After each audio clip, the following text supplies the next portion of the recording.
My name is Michael Smith, the National Consumer Education Manager of Janome, Canada. So thank you very much for joining me today as we're continuing our look at some hemming alternatives, some hemming feet. Amanda was on Tuesday, if you joined us at Janome Canada Instagram Live. Amanda did the rolled hem foot, the D foot, and some optional feet, D1 and D2, which are different sizes. Now, if you tune in to the live late or you miss it, you can go back and watch that at the Instagram TV, the IGTV. It's a little TV with antenna icon that's on the main Janome Canada page. And as well, a day or two after the lives, they will be posted as YouTube videos on the Janome Life YouTube channel. So you can go back to review them there as well. So today I'm going to talk about the fabulous, I'm going to start with the G foot. Oh my. Can you just hang up that phone, please? I'm down in my sewing room and I didn't realize my business line was going to be. If just hang up, please. Okay, I'm so sorry about that. Again, you never know about live. So yes, the G foot is our blind hem foot.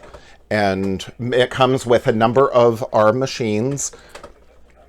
But then you can also get it in a separate blister pack from your dealer. It's available in 9mm, 7mm, and there's even an adjustable 5mm version. So can you all see that? Should I move it maybe better here? Oh, I know. Sorry, is it the autofocus? Yes, I moved too soon. Oh, I see. Okay. Is that better? Can you see that okay? Okay, fantastic. Yes, thank you. Okay, so this is the G foot. It comes again with a number of our machine or available again in a separate blister pack from your dealer. And what's special about it, it's got this long groove, this guide down the center. I call it a rudder. It reminds me of something you'd find on a boat. Now, don't confuse it with our S foot, our stitch in the ditch foot. It looks very similar, and the stitch in the ditch foot has this really big guide running down the middle.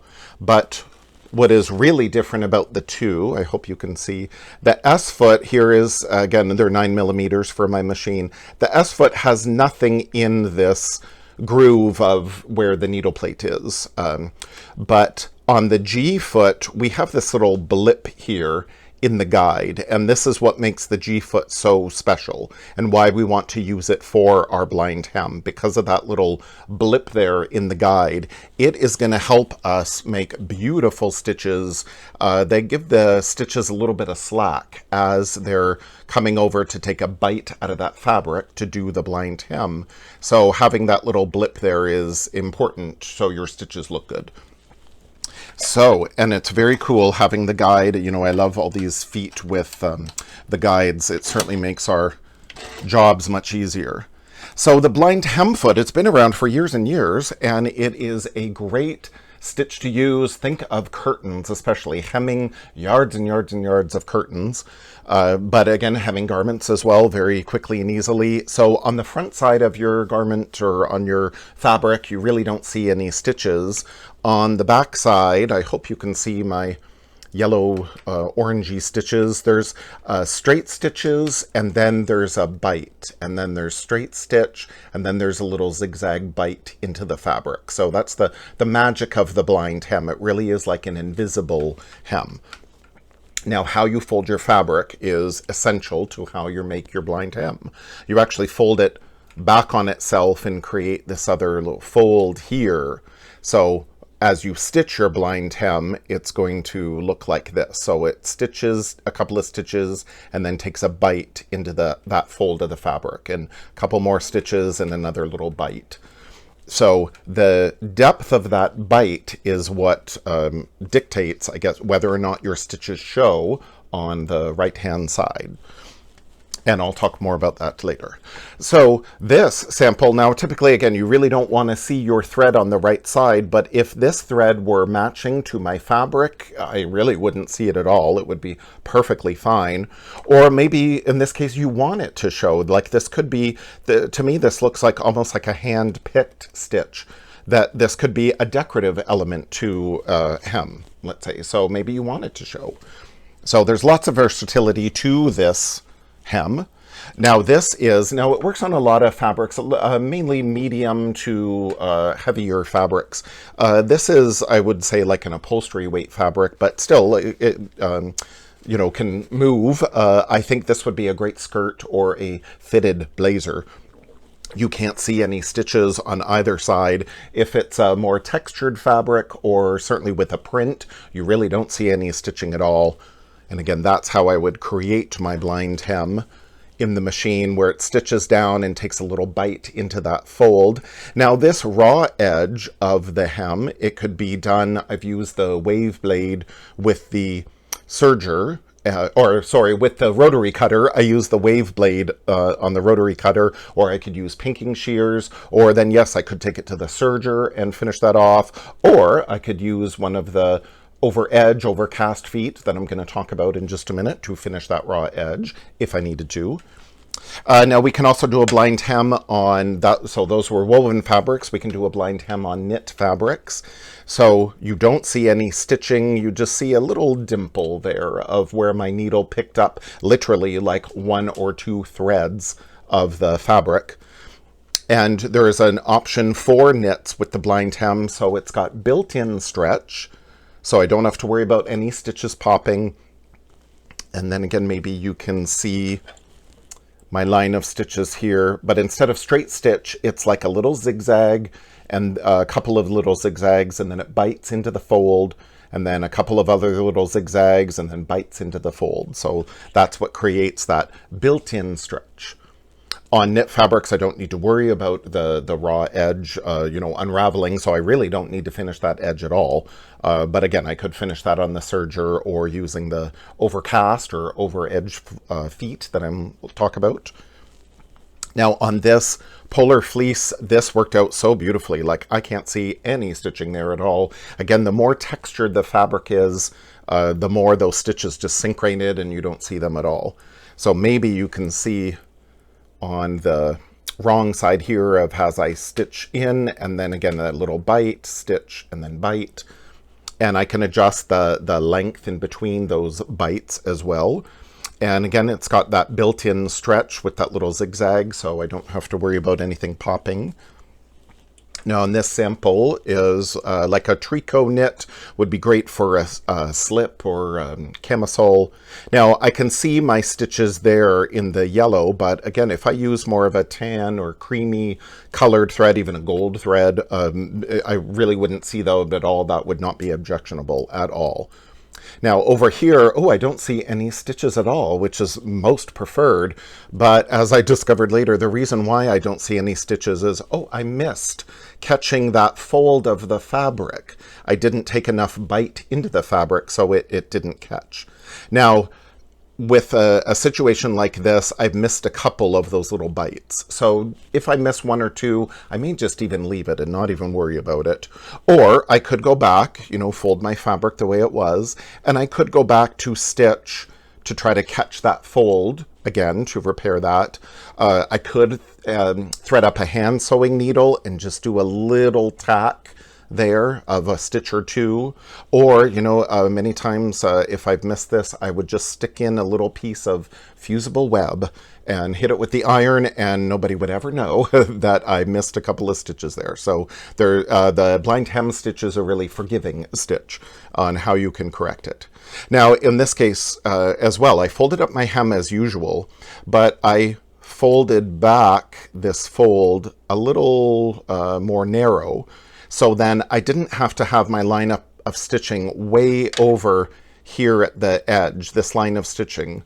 I didn't have to stitch it way over here. I could make a more shallow fold over here so the line of stitching is further away from this raw edge, and then I can go back and cut that off a little closer to my hem. So I don't have to worry about being, right at the edge of that fabric. And, sometimes the machines like to eat it.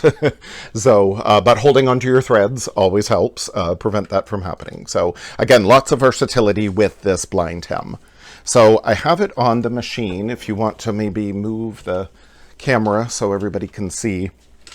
So this is the advantage of the blind hem, is having that guide down the center here. And I'm going to put my fabric down on the bed of the machine. My right side of my fabric is down to the bed of the machine.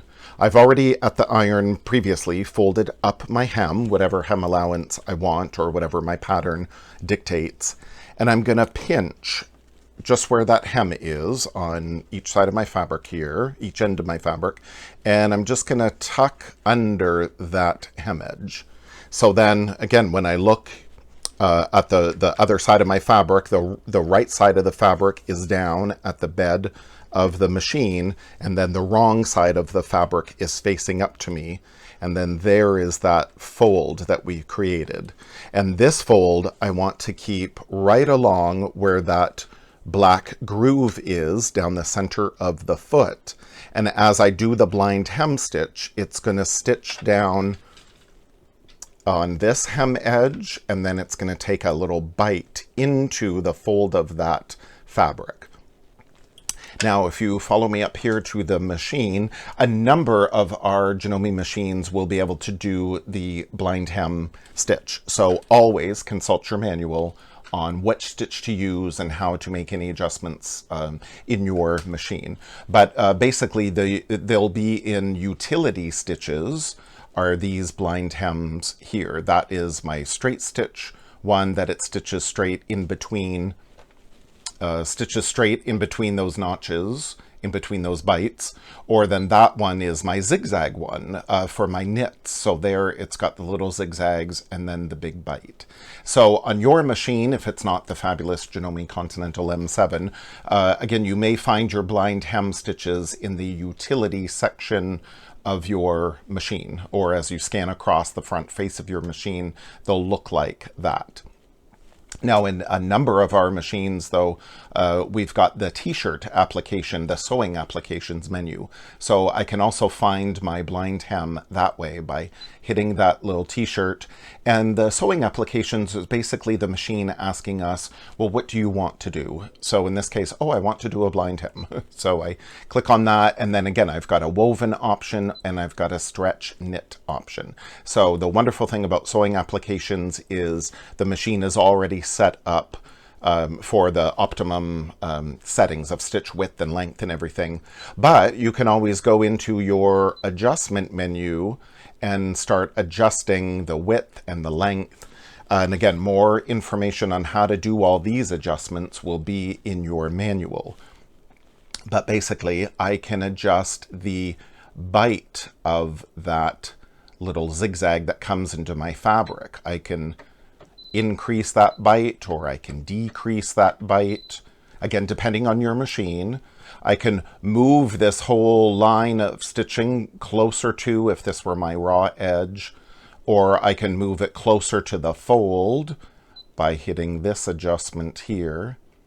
So again, you see how the tip of the bite stayed where it was, but then that whole line of stitching moved closer to the raw edge, making a deeper bite. This would be good if you've got a thicker fabric, more lofty fabric, or maybe I have really fine fabric like that tricot slip. So then I want to turn it really low and close to that fold of the fabric. So it's a really small bite. And then I could come back here and trim off my hem allowance closer to that line of stitching if I wanted.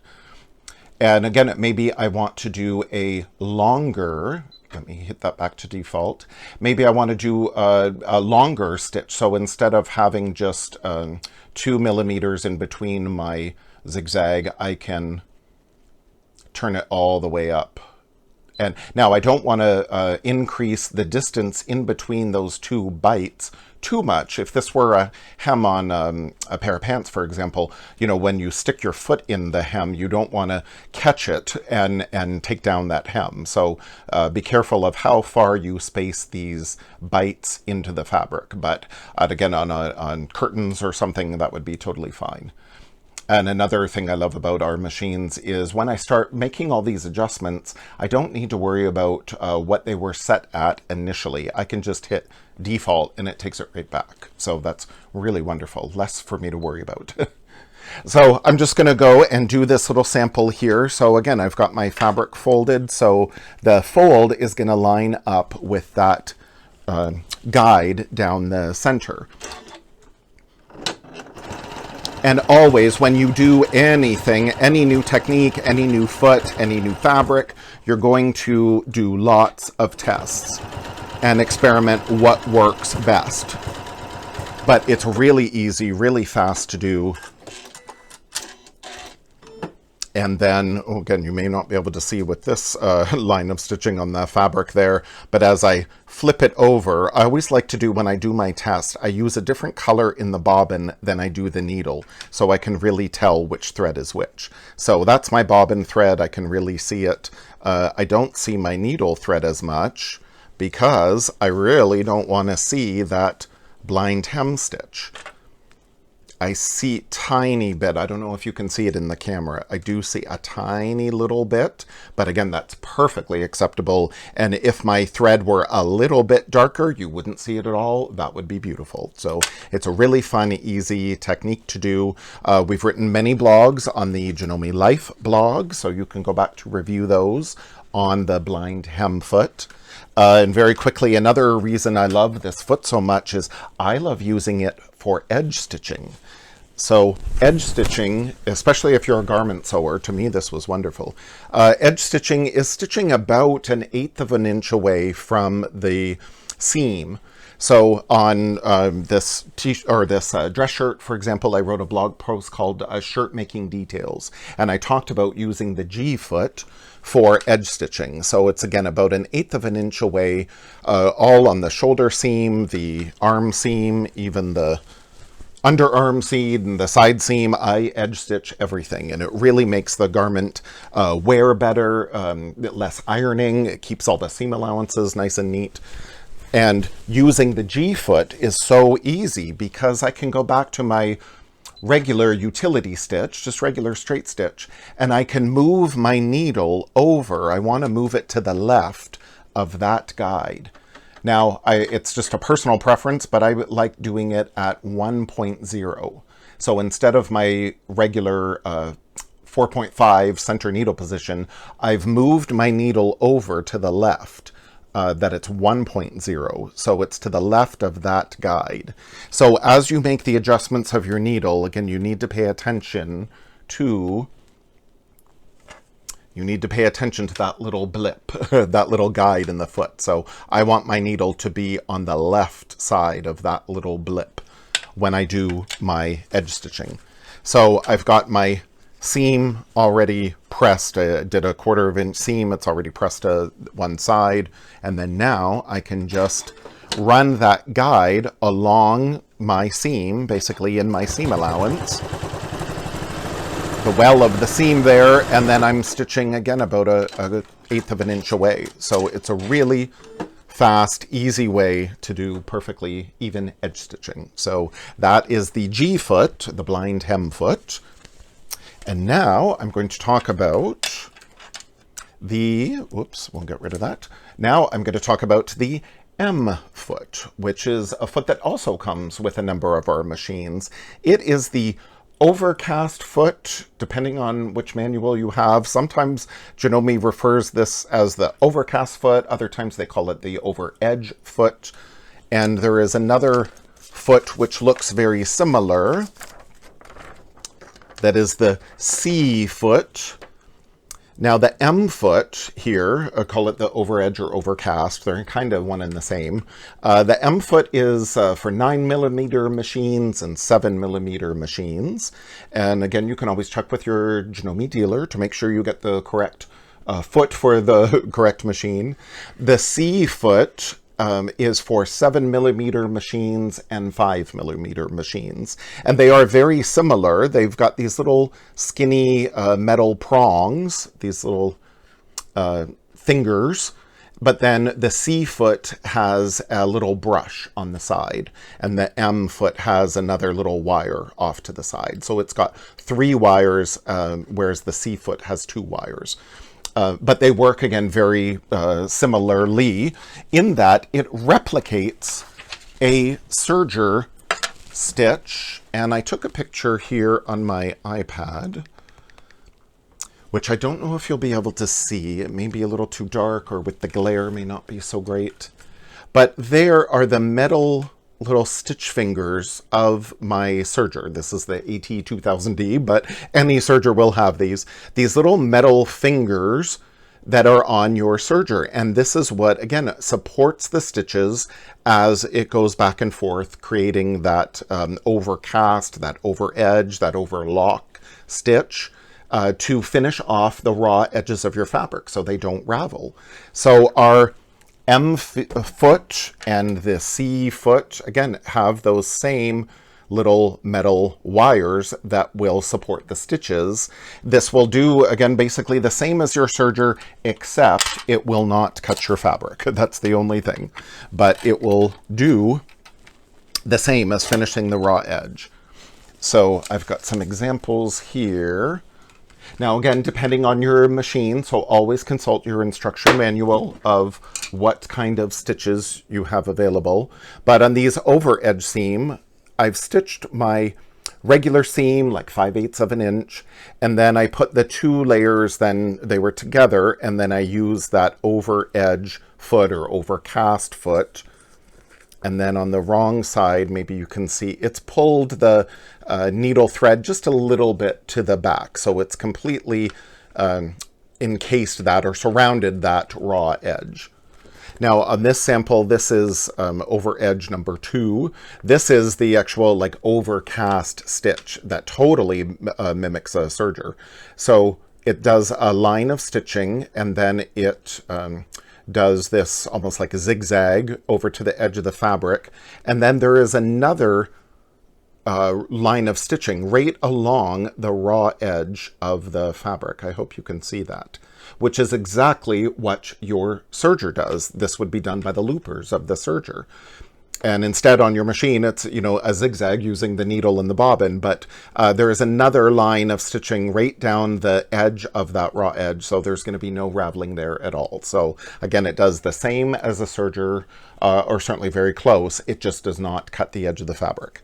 So this is great to use. There's even like a double version of it. If your fabric's really ravelly, like some of these sheer fabrics can be really ravelly, so there's like a double, more secure finish, or then as well use it for heavy fabrics like jeans. That totally looks like a serge stitch to me. That's beautiful, and I don't have to worry about any raveling. Or again, it's also great for knits. There is a built-in stretch to the knit overedge, overcast stitching there, so I don't have to worry about any stitches popping. They lay perfectly flat. So depending on your machine and depending on how many options of stitches you have available, again, always consult your manual. But of your stitches, again, they're probably in the utility section. Any of these you may have on your machine. This one in particular is great for knits. And then there's the heavy version where it's got like that extra row of little zigzags in to stop the excess raveling. So they may be, again, in the utility section of your machine, or because here on the Continental M7, I've got my sewing applications, I can go to that. And then I've got 3 different options here of a overedge woven, overedge stretch knit, and overedge heavy. So I'm going to select just overedge woven. And then amongst these, I've got some options. So depending on what you want to do, this 2 layers number 2 is our overcast stitch. It's got the row of stitching here. So I don't need it just to finish the edges of my fabric. I can seam my garment together, or whatever my project is. I can seam because there's a row of stitching here, then it does the zigzag, and then there's that other row of stitching that goes right along the raw edge of the fabric. So that's the overcasting stitch. And when you look at my sample here, even if I tug on it, like you can't see, oh, how did I finish the seam allowance? You would have no clue how I finished the seam allowance there. When I turn it over, I see, oh, I seamed these 2 layers of fabric together while I was doing that over edge stitch. So it worked out beautifully. And then you've got options depending on how in this case, your garment, how it's going to be constructed.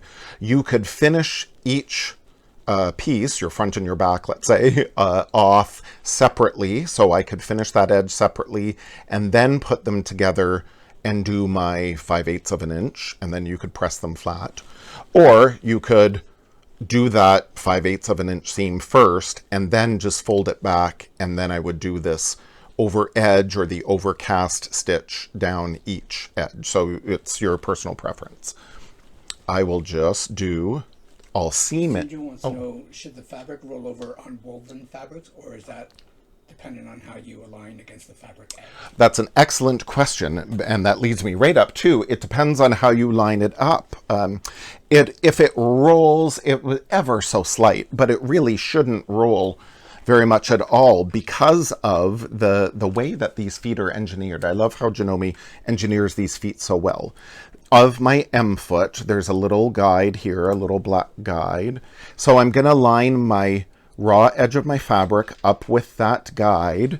And then I don't know if you will be able to get the camera kind of down and see that when I drop my foot down,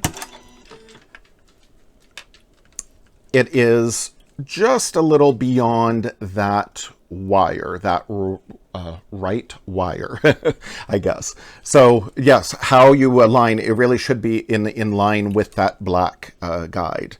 And Amanda wrote a great blog post on Janome Life recently. You can always use the search box of Janome Life and type in Overedge foot, for example.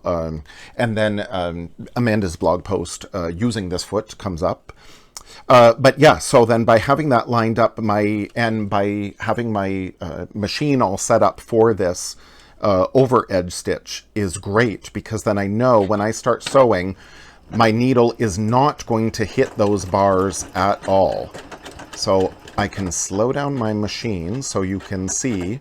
So I'm doing the overcast stitch. So here it's doing my... I'll come back over here. So here, this is the overcast stitch. It's going to do this line of stitching along the left side, so that's actually seaming it together. Then it's going to do a little zigzag over the raw edge of the fabric, and it's going to start chain stitching off the raw edge of my fabric. And it's going over on the M foot, it's going over that third wire. If I were using the C foot with the little brush, then this outer stitch of the right would go over that little brush. So I hope that all makes sense. Again, this is why you consult your instruction manual. But it really works well. So by having those little wires there, then it keeps your fabric flat. So it's not going to roll up at all. If you need to, you could always go back in and adjust your needle tension to not pull as tight, but I found so far I really haven't had to do that. The foot keeps everything flat and keeps everything in shape. And then, of course, as I iron it, it looks even better, but it's like, that's beautiful.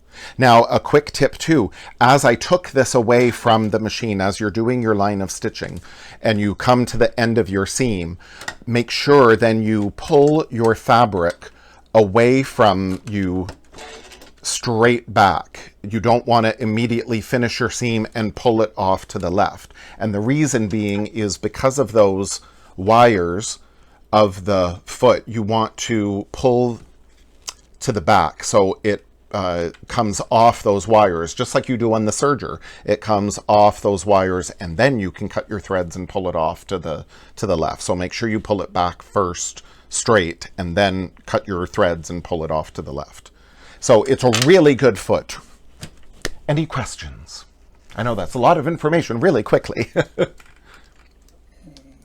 No? Okay, If you make any adjustments, you have to make sure the needle doesn't hit any of the guide. Absolutely. Now, again, I'm fortunate. This is what I love about sewing applications. All of that guesswork has already been done for us. So we know exactly that the needle is not going to hit those little wires. If you were to manually adjust this and use a different stitch, then yes, you would really walk it with your turning the flywheel first to really walk the needle exactly where it's going to hit, because you do not want to hit your needle on those little wires. So when you use the feet as they're intended, it's amazing. Again, you can achieve such wonderful professional results very quickly and easily using your variety of Janome feet. That's one reason why I love Janome. I think that's why a lot of you love Janome too. So if there's no other questions or concerns, I will let you all go off and enjoy your beautiful day. Thank you so much for watching. And again, this will be on the Janome Life YouTube channel in a couple of days, or you can go back to review this if you tuned in late at the IGTV little icon on the Janome Canada main page. And I will see you all hopefully tomorrow at Janome HQ at 1 p.m. as I'm going to be talking about the beading foot, the L feet. So I will see you then. Thank you so much then. Bye.